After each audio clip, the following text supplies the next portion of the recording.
For today's video guys, welcome to my vlog. Ang babaeng barista and bakeries. So, ang una natin gagawin dyan sa umaga, pag-in natin ay syempre, hihiwain natin mga cake at saka mag-retail tayo kasi naubos na yung cake na dinisplay. Ayan, carrot cake yan, no? So, naubos na kagabi yung dinisplay kaya ngayong umaga, pag-in ko ay kumuha na din ako ng cake para may ma-display kasi nahurot na yung dinisplay namin kagabi. So, carrot cake yan guys, no? Then after sa carrot cake, isusunod naman natin ang chocolate moist cake. Diba?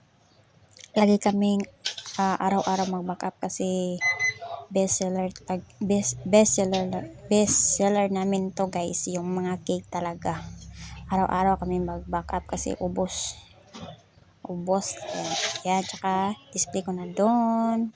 So, yan lang for today's video guys, ang vlog natin. Thank you for watching.